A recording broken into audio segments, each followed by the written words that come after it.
Welcome to Inner Light, where we explore the art of living with awareness and ease. Today, Barbara Palme joins us, a certified health and MAP executive life coach, author, and leader in personal and professional transformation. Barbara helps high achievers step back from self-judgment and embrace the power of grateful observation, cultivating clarity, peace, and purpose in both life and work. Welcome to the show, Barbara. It's such an honor to have you. Thank you so much. Good to be here with you, Anya. Mhm. So, Barbara, what does it mean to be a grateful observer? And how can this mindset change our daily experience? Well, in terms of the grateful observer, I usually start with my clients by helping them to recognize that the true essence of who they are is the part of them that is aware, that notices things, that notices how they feel, and it has this idea that there must be more, that keeps them from quitting, when they're pursuing something that really does resonate, with them. And so by saying that, the grateful observer is that same part of them that is just noticing what they notice. So if a person is aware that they have a mind, their thoughts are not them, it's like you have a body. Your body is not you. You have a body. So that part of you that recognizes that this is a journey. You're here on a journey. You're having various experiences during your lifetime as a human, and while you're here on this human journey, just knowing that if you show up and without the judgment, it is easier for you to observe and to recognize just how much good there is, how much abundance there is in terms of things to be grateful for. So that was my long around the bend and back. No, that's amazing. And I personally love the art of noticing things. Yes. And how does shifting from judgment to gratitude affect our relationship and decision making? In terms of how judgment affects things, it really, I think, helps for listeners to recognize that our preoccupation with judgment or judging things is actually a program. It's actually something we've been taught. So when I say a program, it's like the way that our minds work, the way that our brains work, we remember things. The whole part of learning is that we were taught certain things to be normal that aren't necessarily serving us well. And one of the things that we've been taught that we all have a habit of, and that includes me, is judging things, just anything.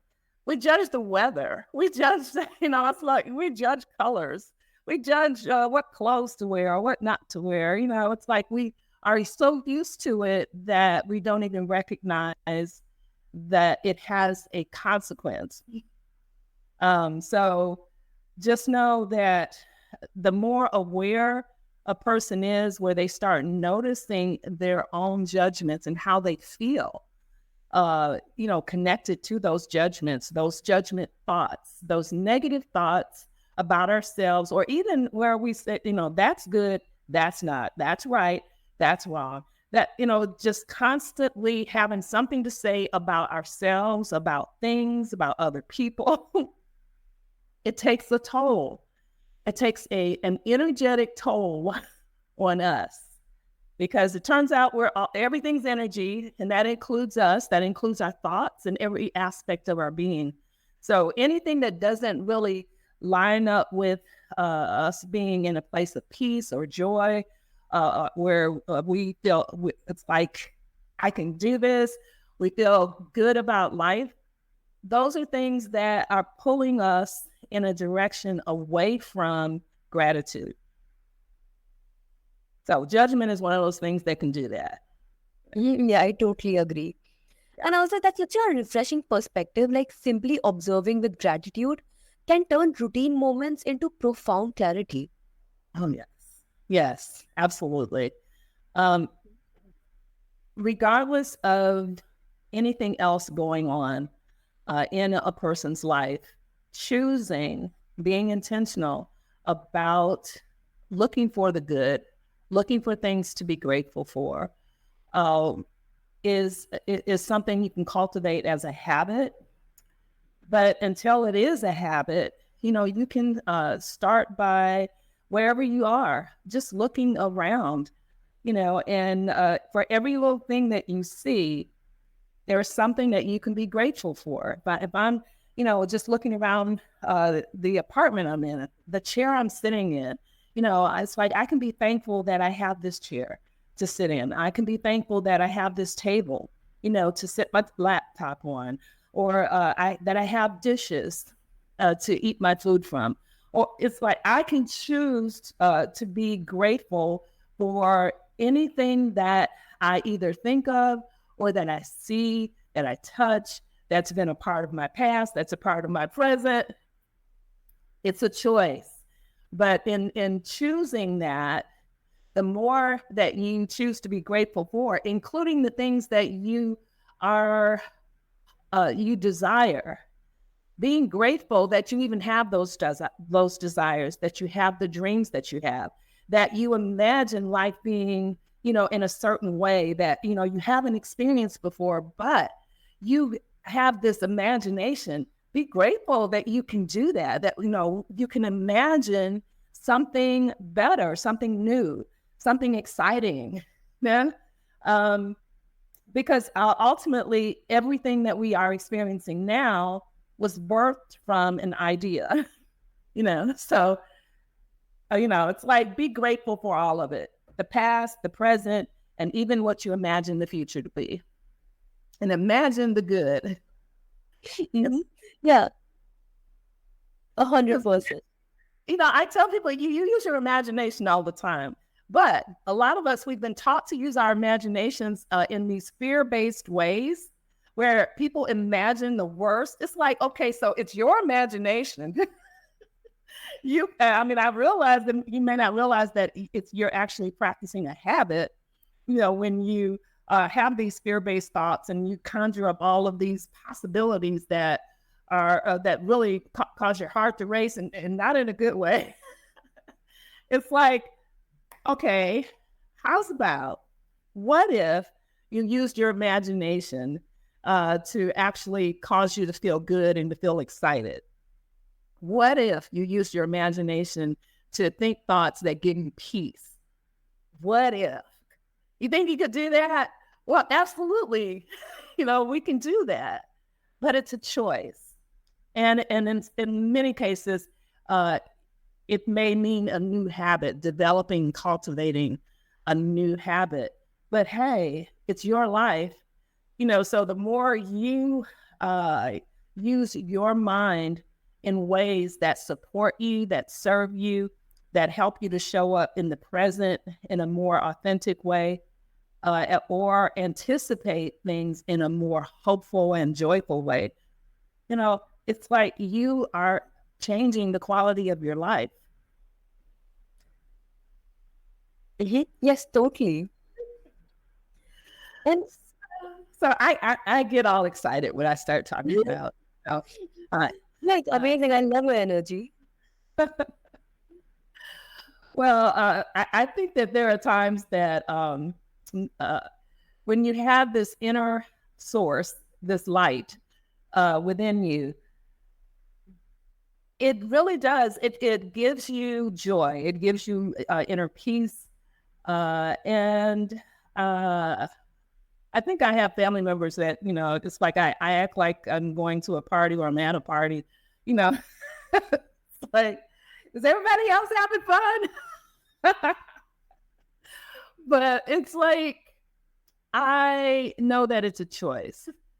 So each day we have choices that we make. I can choose to focus on the abundance of good, or I can focus on the few things that are emphasized by, I won't even say what industry, but there's an industry that, they love sensationalizing things, and they focus on the negative because the negative sells, so, but in terms of my personal peace, or in terms of the peace of a family, or any type of relationship, or situation, work situations, any situation, it's always going to go better and flow better when we are focused on the things that cause us to feel at ease. Yeah, absolutely. And also, many of us are conditioned, as you said, to judge ourselves constantly. Yeah. How do you guide clients to release that inner critic? One of the exercises that I use with my clients, and I don't share anything with my clients that I haven't put to the test myself. I'll say that. But I am someone who coaches other people, but I have a coach. I recognize that it's like, it helps to have someone else to help you to see what you don't see, or to address some of the things that, there's some things you can address being just, guided on your own. But there are things that you need another set of eyes, to be there for you sometimes. So when I'm working with clients, one of the things that I have them do, and that I also practice, it's a type of meditation. It's where you intentionally just observe. You practice observing without judgment. It's like closing your eyes for a second just to get yourself ready, and then opening your eyes, and everything you see, just try to just look at it without judging it, without labeling it. Just, so it's easier said than done.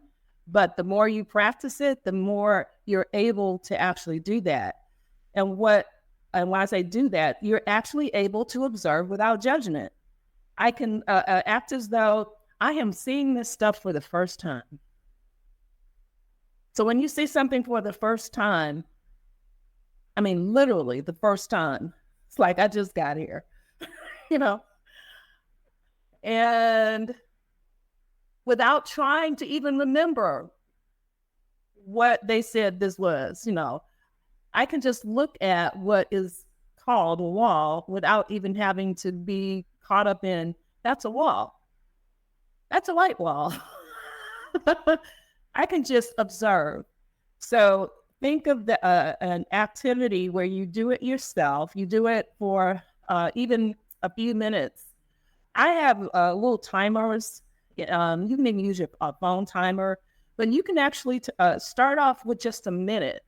You would be surprised how long a minute is when you're trying to do something you haven't done before. Judging is something that's so inherent in what we've been taught and what we do, that going 1 minute observing without judgment can seem like, oh my God, was that 5 minutes? But that is one of the things I would have a person do. Start off with a minute of observing without judgment, looking at things, and just looking at them. I have nothing to say about it, just looking. And one of the ways that this really can help in traffic, when people are driving, that's one of the situations that a lot of us can, get triggered. But if you practice just observing, you would be surprised that when you are in a traffic situation, you can actually switch that on, that where you're just going to observe without judgment. You're there, you see it, but you have no judgment about it. You will discover a kind of peace you didn't even know was possible in situations that used to upset you or trigger you, which is letting you know the upset really comes from judgment, the stories that we were telling ourselves, not necessarily the situations or the circumstances at all. So I hope that is a helpful tip, for listeners, is to just try that. It's a form of meditation, but you're just going to observe, no labels, see if you can do it. Do it for yourself and grow from that, and then start actually practicing that in real time, real situations. This is real time when you're practicing as well. Like, the moment you said that, imagine you're the first time in the room, you're stepping in, and for 30 seconds, don't judge. I can see my bathrobe there, and I'm just thinking it's not in the right color and it's not at the right place. And I'm like, I failed already. I want to change everything about this room, the color of things, but I think I need to practice that, especially in traffic. But isn't it phenomenal when you are doing something like that on purpose? Once again, because you're doing it intentionally, you're more likely to become aware of what you weren't aware of before. But that's fascinating. It is. But I think I know to be grateful about it. At least I have those things to change that don't need to be changed. I just want to for no reason. I'm grateful because you have the option. Exactly. And that's another thing you can be grateful for, is that you have the option to change things. And actually, it's part of our nature to desire change, to desire things that are new. That's one of the reasons that we desire things that are new, is we enjoy growing. We were created to grow, to explore.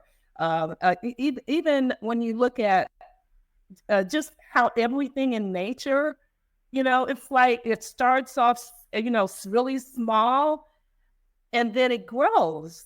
We're the same way. It's like we started off as one cell, this mitosis or some kind of osis started happening. And ultimately, even as a human being on this human journey, we start off as babies, go through childhood, all the different stages of childhood until we are, in our teens, young adults, and all the way through until, it's time for us to make our transition, from this life to whatever's on the other side, but it's a beautiful journey. And a lot of times we miss the enjoyment because we're so caught up in these judgments, in a negative way, as opposed to if you're going to get caught up in judgment, just start looking for the good. Start looking for the stuff that makes you smile.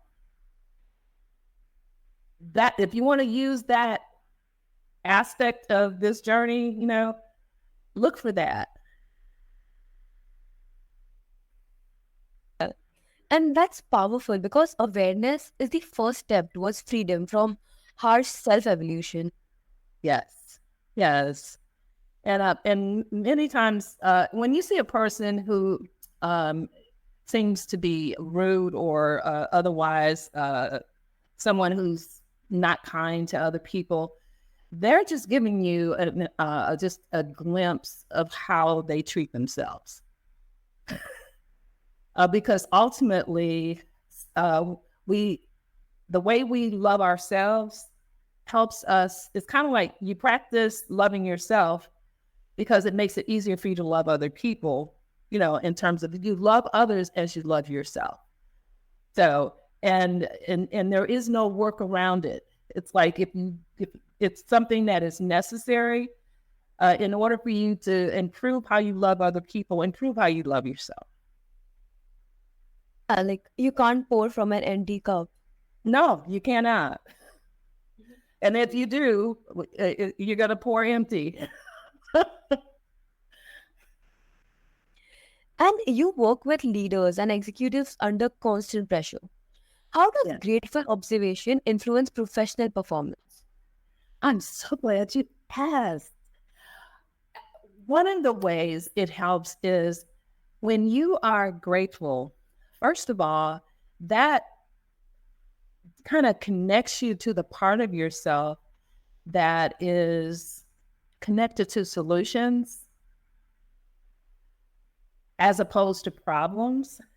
It's connected to possibilities as opposed to issues. What isn't possible, you know? Uh, so it's like opening up to innovation, opening up to creativity, opening up to just seeing things from a different vantage point. So if you imagine a leader who is grateful, looking for things to be grateful for, this is somebody who is more at peace. This is someone who has more calm. This is someone who, if there is something going on that needs to be addressed or resolved, it's easier for them to see what the real contributing factors are. Someone like that is less likely to be going around trying to look for and find a person to blame. Because if anything, they're going to do some inner work in terms of what am I, how am I contributing, to this, as opposed to someone who is looking for someone else to be responsible for what's happened. And it's a world of difference. It really is. It's like, it just is. So I hope that is helpful as far as how it can make a difference in how a person leads. Mhm. It just That helps. also, it just shifts the entire perspective. And it's fascinating how stepping back can actually accelerate the results, proving that sometimes slowing down moves us further. Yes. Yes. I don't know the exact um, the exact words, but I believe it was Einstein that said something about if he had a problem, if he had an hour to solve a problem, that he would basically use, let's say, 59 minutes in terms of just imagining possibilities and then make a decision, as opposed to, just, no, what I'm going to do. Yeah. Yeah. So, but I think when we recognize that regardless of what situation is going on, whatever we're facing, we have the capacity within ourselves to find solutions, to resolve, if there is a problem, for a resolution to happen, for something to happen to be a win-win. And this is just me throwing something out there. When a person is grateful, it's easier for them to also step back and allow someone else to shine. It's like there's less comparison that's going on. It's like comparison is one of those things that I think is a byproduct of judgment, and competition, comparison and competition. I think they're basically twins. Uh, so, a person who is being grateful, and especially as a leader, this is someone who has learned to appreciate their uniqueness, the confidence that they do have. It's not like they're not still growing. It's not like they know everything, but this is someone who is willing to grow. Who wants to grow, who's looking for ways to become more, but they're not necessarily comparing themselves to someone else because they recognize that that's a waste of time, and that is a sure way to beat yourself down as opposed to build yourself up. Yeah, because everyone is on a different path. And accepting that you can grow and finding ways to grow is like the most important thing. Yeah. Yeah. And if you have a leader that knows that, you have a leader who is also allowing that to happen for their team, for the people that report to them and the people that report to the people that report to them. It's like they would create an atmosphere, a culture that allows for and welcomes, growth and innovation. Yes, 100%. So Barbara Palmer reminds us that stepping out of judgment and embracing gratitude transforms not only our inner world, but the way we engage with life. And to our listeners, pause, breathe, and choose observation over evaluation. Your perspective and your peace will follow.